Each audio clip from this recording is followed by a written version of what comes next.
This is the prose section, and this is a story called The Story of an Hour by Chopin.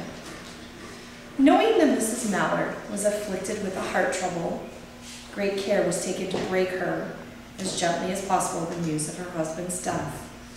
It was her sister Josephine who told her in broken sentences, veiled hints that revealed and half concealing. Her husband's friend, Richard, was there too, near her. It was he who had been in the newspaper office when intelligence of the railroad disaster was received, with Brentley Mallard's name leading the list of killed. He had only taken the time to assure himself of its truth by a second telegram and had hastened to forestall any less careful, less tender friend in bearing the sad message. She did not hear the story as many women had heard the same, with a paralyzed inability to accept its significance. She wept at once with sudden wild abandonment in her sister's arms. And when the storm of grief had spent itself, she went away to her room alone. She would have no one follow her. There stood, facing the open window, a comfortable room, armchair. Into this she sank, pressed down by a physical exhaustion that haunted her body and seemed to reach into her soul. She could see in the open square before her house the tops of trees that were all aquiver with the new spring life. The delicious breath of rain was in the air. In the street below, a peddler was crying his wares. The notes of a distant song which one was singing reached her faintly, and countless sparrows were twittering in the leaves.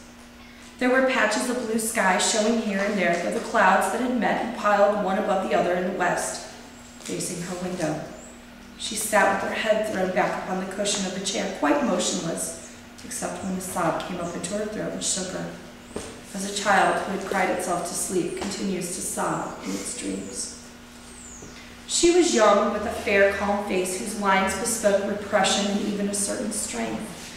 But now there was a dull stare in her eyes, whose gaze was fixed off, away yonder on one of those patches of blue sky.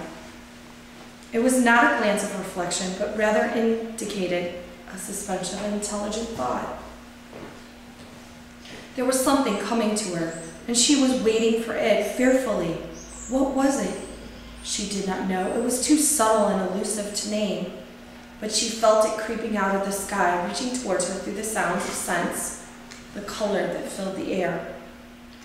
Now her bosom rose and fell tumultuously, and she was beginning to recognize this thing that was approaching to possess her, and she was striving to beat it back with her will, as powerless as her two white, slender hands would have been. When she abandoned herself, a little whispered word escaped her slightly parted lips. She said it over and over and over under her breath. Free, free, free. The vacant stare and the look of terror that had followed it went from her eyes. They stayed keen and bright. Her pulses beat fast, and the coursing blood warmed and relaxed every inch of her body. She did not stop to ask if there were not a monstrous joy that held her. A clear and exalted perception enabled her to dismiss the suggestion as trivial.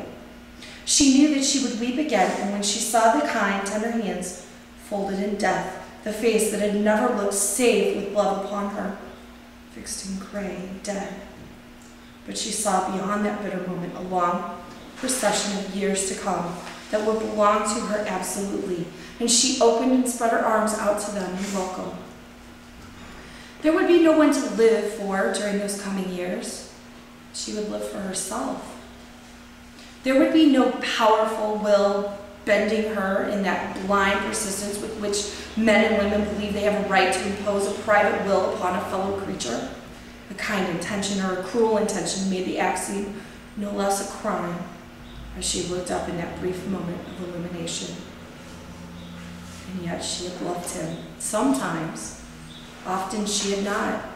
What did it matter? What could love, the unsolved mystery, count for in face of this possession of self-assertion, which she suddenly recognized as the strongest impulse of her being?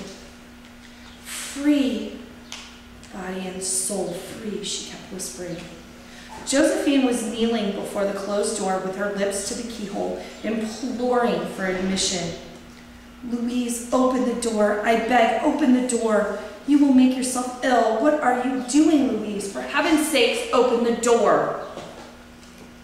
Go away, I'm not making myself ill.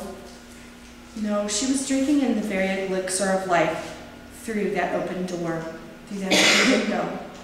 Her fancy was running riot along those days ahead of her, spring days and summer days and all sorts of days that would be her own. She breathed a quick prayer that life might be long. It was only yesterday she had thought with a shudder that life might be long. She arose at length and opened the door to her sister's opportunities. There was a feverish triumph in her eyes, and she carried herself unwittingly like a goddess of victory. She clasped her sister's waist, and together they descended the stairs. Richard stood waiting for them at the bottom. Someone was opening the front door with a latchkey.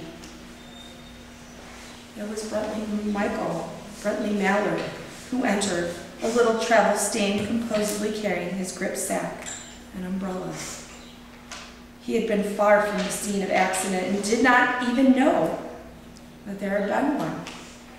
He stood amazed at Josephine's piercing cry, at Richard's quick motion to screen him from the view of his wife. But Richard's was too late. When the doctors came, they said she had died of heart disease, of joy that kills.